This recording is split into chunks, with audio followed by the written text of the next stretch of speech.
to second this motion. Thank you. Senator Khalwale. Thank you, Mr. Speaker. Madam Speaker, may I set the record straight? Yes. Because remarks by Senator Faki seem to have displeased some people about my seniority. May the record show that it is true I'm a senior member of the committee.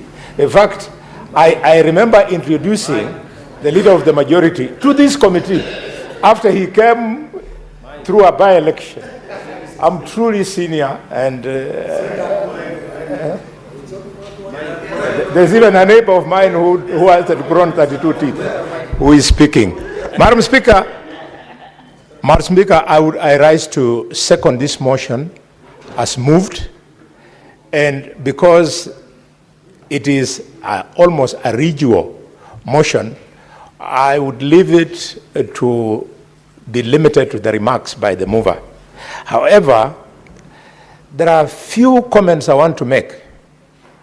If you look at this cash disbursement schedule, there is mischief from the National Treasury.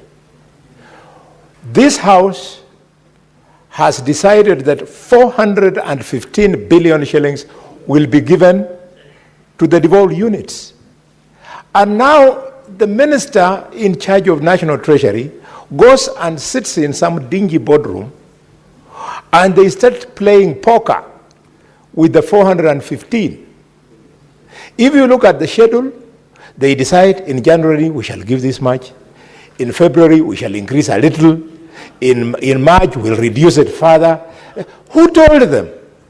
Which law is Honorable John Mbadi using?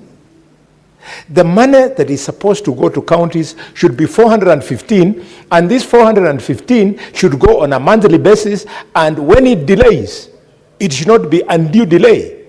And in 2015, before the leader of the majority came to the House, we passed a law. No, I was saying you're a good man.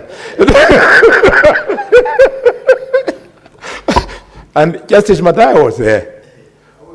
We passed a law that this undue delay should not be abused. We said the delay can only be allowed up to the 15th of the month. Yes.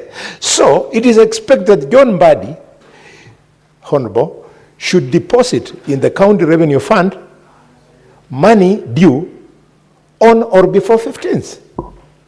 Now, he circumvents it, Madam Speaker, and uses to abuse it. How I wish that we could amend this schedule, and it is not very difficult. We can actually amend it in just one statement. That the 415 billion shillings should be due every month in the following proportions. That every month a county be receiving what is due to it in amounts of 415 divided by 12. Period. Any other thing here should be treated as illegal and procedural. And then what's more, we insist that going forward, the minister will have a case to answer should they come to us with any other variation. The excuse that they are using in their report, Madam Speaker, that this money is released depending on the cash collections by the Kenya Revenue Authority cannot fly, because the amount of 15% of 415 is so little in a country of a 4 trillion economy. We should not punish the governors in any way whatsoever. We know some of them are crooks, Madam Speaker, and on another day I'm coming to come with the list of the top 10 crooks who call themselves governors. We even saw them, Madam Speaker, and I remember the role you played in Homa Bay. Some of them were making presentations showcasing the history of their county as a form of development. I looked at it and I said, is this Senator, Governor James Orengo, the one we sat with here,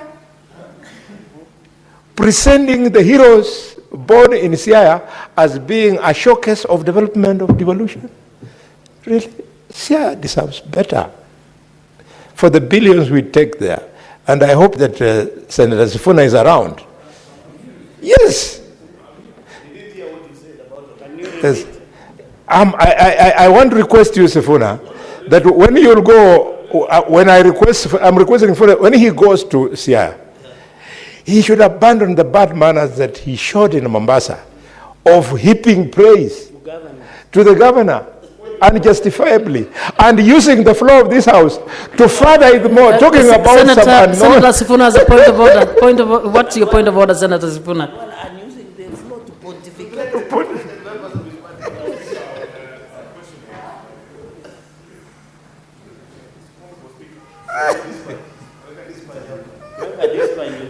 Relax, gala. Honorable Speaker, just on a statement of fact pursuant to Standing Order 105, is it in order for Senator Khalwale to make a claim in this House that I went to Mombasa to heap praises on the governor of Mombasa, when, Honorable Speaker, I have taken the time this afternoon to explain to Honorable Khalwale that just as he is a husband of many, I also wear many crowns. I am sure he understands that the way he speaks to his first wife is not the same as what he tells his second wife. I am an SG. I am a senator and a member of this House. I have many crowns. When I am in a political rally that is being organized by my own political party, what Khalwale doesn't know is that the governor of Mombasa is my boss in the party. I don't know which party Khalwale belongs to these days, so he does not understand the hierarchy. So can he, Honorable Speaker, can he please substantiate? I have never been in the habit of heaping praises on fellow men. Honorable Speaker, you know I don't do it. I have a constitutional duty to oversight governors. There is no way I can abandon that duty and heap praises on people. Yeah, for women is allowed. I am a Bukusu man. Senator Khalwale, Senator Sifuna has explained himself. This is the second time that your allegation that he may have put heaped praises on governors in Mombasa intended to suggest that compromise of oversight is mistaken. He has explained the context, and I would wish that you abandon that line of argument. Proceed. Thank you, Madam Speaker. I'm fully guided, and I'm very cautious about Senator Sifuna. I'm also cautious about Senator Omar Hassan, Emeritus. These are the Secretary Generals of a mongrel of a political party called ODM, UDA. Senator Khalwale, can you withdraw a reference of a mongrel? I don't know what mongrel political party you're talking about. Do you want to substantiate? Yes, Madam Is Speaker. There such a just a little party? bit. My mind is a little bit clear on this one. Just a little, bear me. All I wanted to say, in view of that, some of us who were UDA when we came to this House, and UDA transformed into something else after merging with ANC. And then they went and merged with ODM, they became something else.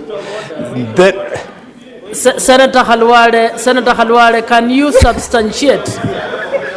Senator Khalwale, kindly substantiate about the merger of ODM and UDA.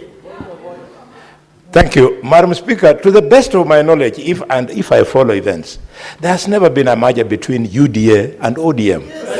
What has actually taken place, and it has been pronounced, is that relationship between UDA and ANC, and immediately after, the thing that was birthed out then went into a relationship to UDM, and that's why I use the English word mongrel. We don't know how to describe the thing that came out. But that being what it may I withdraw by requesting Sifuna, in this case, at the end of the day, maybe it is the Secretary General of ODM who will give me my certificate to run in 2027, or the one of UDA, or the one of the dead ANC, or the one of 4K. So I'm very careful about you guys.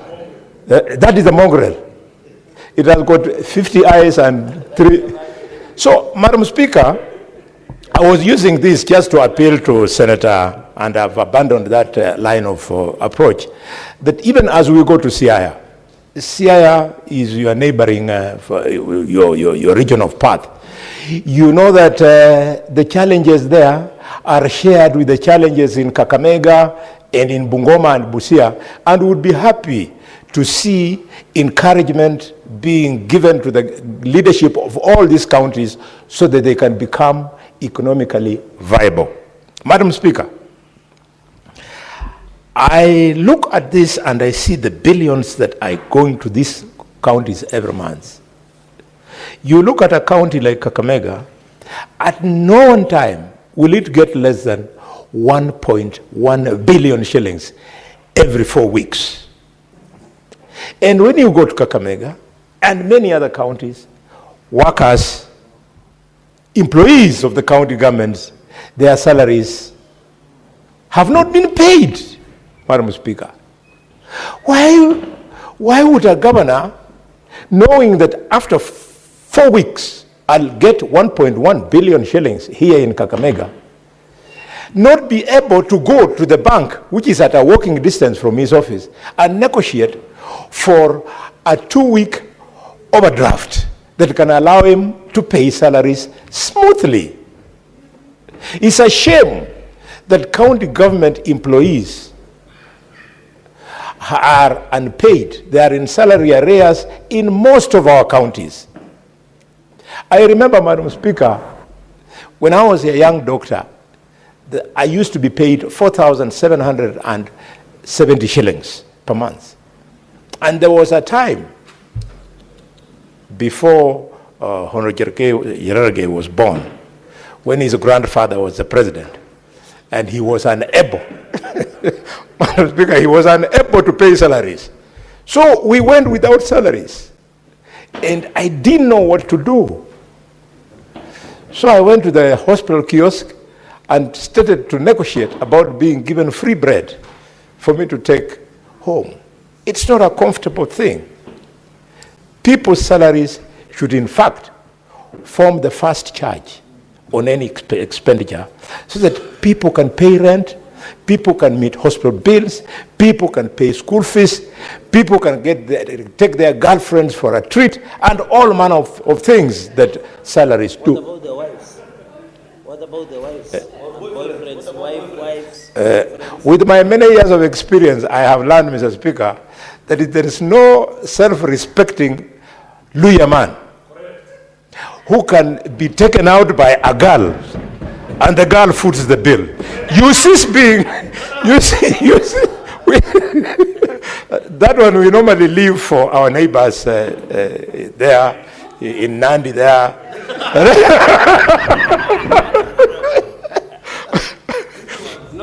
Order, Senator Khalwale, can you focus on the issue? Yes, I'm flowing very well.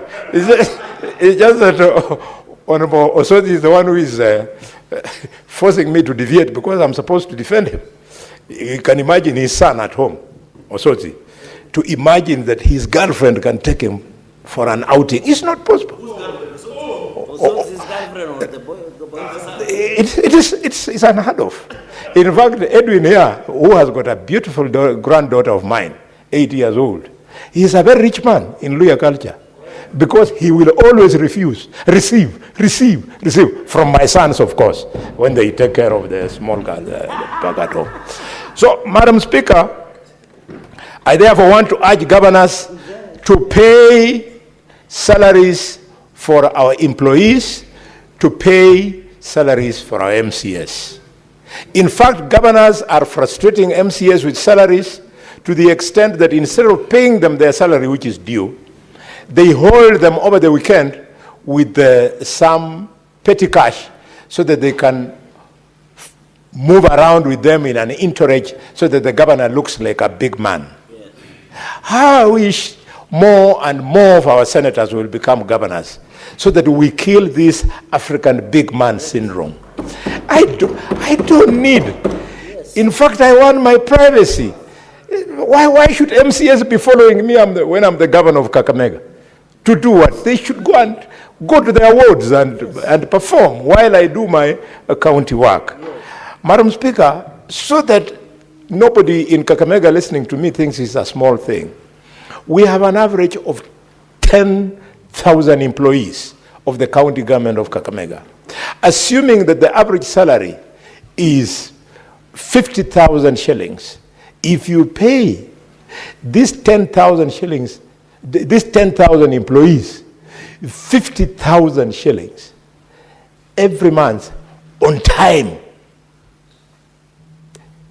10,000 times 50,000, that is 500 million shillings. So that it means on payday, there is 400 million that goes into circulation. And where does it go? They go to the supermarket, they go to the pubs, they go, you know, and the shop owners, they partake of this money in